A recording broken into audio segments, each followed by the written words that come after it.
Welcome to Independent.ie. My name's Seán O'Connor. I'm joined by Aidan Fitzmaurice. Look ahead to a big night of Crown Division action as the race for the title and the race for Europe hots up with 8 games to go. Aidan, 2 Dublin derbies in store tonight, and we'll start with Shamrock Rovers against Bohemians, the game you'll be at, and it's a big game for both sides.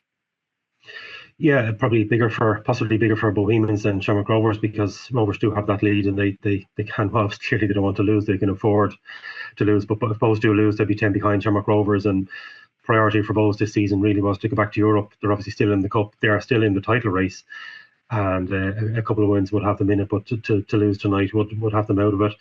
It's a hard one to predict. Bohs very strong at home of late, but really terrible. They haven't won away from home in about 2 months. They do enjoy playing at Tallaght. They've done well, played well there the last time, even though they lost. They do enjoy Tallaght. The players will enjoy the atmosphere. What I see the two teams is Rovers. I've seen a lot of them recently, and they do look quite tired. Anytime I've seen them, Bohemians do have those very strong attacking options, huge options off the bench. The last game when they played, it was Jamie the sub who come on off the bench and third for them. So both of those options they have: Ali Coote, James Akintunde, people like that who probably won't start to come off. And you've also Jonathan Afolabi in form. It's looking to be like a score draw. I think a lot of those games are very, very tense. It's not always a form team that wins it. I'd expect goals, but I'd expect a draw, and then it depends what St. Pat's can do. Can St. Pat's close the gap even further?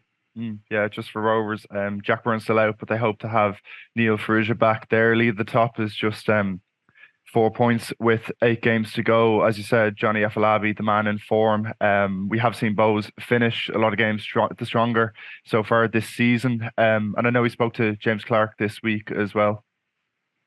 Yeah, and as I said earlier on about the bench, that sometimes Bohs are, and that's a puzzle for Declan Devine, something he needs to fix for next season. How can he, a very strong last 15-20 minutes, where is that for the first 70 minutes? So I think that the weakness for Bohs is their openness at the back. They do concede. The James Talbot has a lot more questions asked of him this year than in previous years. You wouldn't bet the house on Bohemians keeping a clean sheet. That defence probably does need a bit of work for next season. Talking to fans, they don't want to see more aggression. They don't see a lot of aggression in the back four, and they are susceptible to conceding. So it could be just a bit of a battle between Shamrock Rovers balls up to Rory Gaffney, hoping to flick things off for Graham Burke. Graham Burke has been hugely influential for Rovers in recent weeks, and also in this fixture. Graham Burke really likes the Bohs Rovers game. I think he's a bit of a personal battle with the Bohs supporters. He likes to wind them up. He likes scoring against Bohs. So it'll be, can Bohs keep that clean sheet? I don't think they will. I also think Bohs will score. That's why I think there will be goals. But we'll have to see how. I think Jack Byrne Ferrugia, I think, will be a huge addition for Rovers. He does give them that pace. They have lacked a lot in the last while. Really, Dundalk did expose them for pace when they played last week. So if Ferrugia is fit, that's huge for Rovers. Big game there on the south side. Back on the north side, it's a big game in Drumcondra, Shelbourne against St. Pat's, and Damien Duff's men could cut the gap to just 4 points with a home win. And it's a as I said, a big game for both sides, and by all accounts should be a cracker. Yeah, Shell's probably still outsiders in terms of Europe. They need a lot of things to fall their way, and obviously they're out of the cup. So Shell's probably haven't given up on Europe. St. Pat's obviously, chasing down Shamrock Rovers. They're most likely to chase down Shamrock Rovers. I didn't see their game last week. I know you were at St. Pat's and UCD, and given that St. Pat's beat them 7-0 the previous time and they got such a soft goal, you think they'd pummel UCD. They didn't. UCD had a lot of chances. So if it was a St. Pat's fan, I'd be a little bit worried about that. They really should have put UCD to bed far more convincingly than they did last week. And Shelbourne or Shelbourne, you get from them. I said I think there'll be goals in Tallaght. I think this will be scoreless. I think it'll just be very, very tight. I don't think Shells will have enough to open up St. Pat's and Pat's. I would have liked to see Pat's last week going on to twist the knife, kill teams off when they're on top. They didn't do it last week. One set piece last week opened up UCD. They won't get the goal as easy against Shells tonight. So goals in Tallaght, but I think not many goals at the other derby tonight. Yeah, that's the game I'll be at in Tolka Park tonight. Very much look forward to it. But as you said, St. Pat's really struggled against UCD's low block. 1-0 Joe Redmond header. end up winning 1-0, especially after beating them 7-0 the last time out. So they really struggled to break down UCD. Possibly could see the same happening tonight. We have seen Shells frustrate a lot of teams. They're in good form, unbeaten in 7. I think St. Pat's have won the last 3 meetings 1-0. But you can expect a tight game, and a home win for Shells will be absolutely massive. Yeah, I just don't know if Shells can get it. And I think that, having Matty Smith, is on his day when he's fit is huge for Shells. He's just come back to fitness, so he came on as a sub last week. Don't know if he'll be fit enough to start tonight. Looks like Sean Boyd won't be involved, so I just don't see Shells really do. If they haven't got Boyd or Moylan, they rely very much on. Sorry, if they haven't got Boyd or Smith, they rely very much on Jack Moylan. I don't think Shells have enough in that to win the game, to break down that. Redmond is so key for St. Pat's, so hard to get past. I just don't think Shells have enough without Boyd and Smith. I don't think they've enough to break down someone like St. Pat's. Another big game at the top end of the table. Dundalk hosting Derry City up in Oriel Park, and you feel that Derry City need a result to keep the pace on Rovers.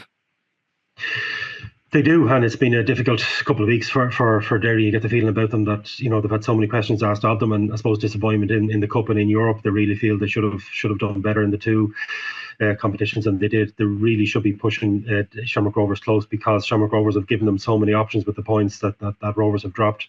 Not just recently, but across the season, and just Derry haven't been strong enough to punish them. I don't know how this one is going to go. I saw Dundalk last week. I think they were good in spells. They really did take the game to Shamrock Rovers for spells, again for pace. Dan Kelly on one side, did Daryl Horgan, who really did try to open people up, playing more of at times a freer role more than an outright winger. But they weren't convincing up front. John Martin played up front last week in Tala, and he'd one chance that he should have stuck away, that Pat Hooban would have put away. So I think if Pat Hooban is fit for Dundalk and he starts, that's a huge asset for them. But I looked at Dundalk last week. I just didn't see where the goal was going to come from. Martin just seemed to be lacking that confidence. But Derry just let in too many goals. I mean, 2 goals against Bohemians last week.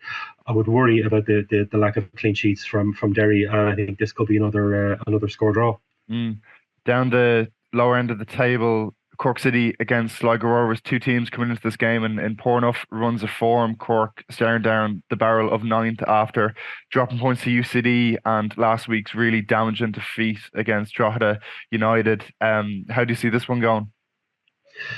It's 2 poor teams, 2 teams low on morale, low on form, and I think for the outlook is that Sligo probably aren't as bad as Cork are at the moment. Sligo, when they get to the end of the season, Sligo are a very well run club. They do so much good work off the field in terms of fundraising and keeping it. We see what's happening in football at the moment with the multi-club, and we read about it this week. The attempt to Chelsea to take over a stake in the Sporting Lisbon. Sligo Rovers is still a fan run.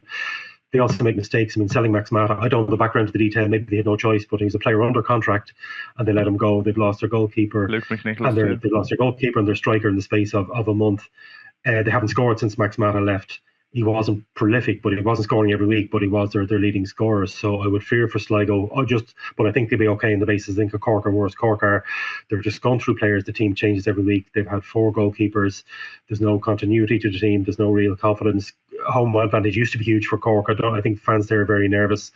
I think this is one that maybe Sligo, if Sligo can get goals from somewhere else without Mata, Sligo might possibly win this one. But just 2 teams who are just very, very weak at the moment, and both clubs need a huge rebuild over the winter, depending on what division they're going to be in. And Aidan, just very, very briefly, lastly tonight, Drogheda United against UCD. UCD impressed, as I said, against St. Pat's last week, but you'd expect a home win here. Yeah, and UCD, they lose an awful lot. They do score, which a lot of teams in that position don't do. They do manage to score most weeks, a bit like Kerry at the bottom of the first division. But I think Drogheda, they even if they've lost players, they're just will be too strong. They've beaten them 3 times already. That's another win for Drogheda. Aidan, thanks for that, and we'll catch up again after tonight's games.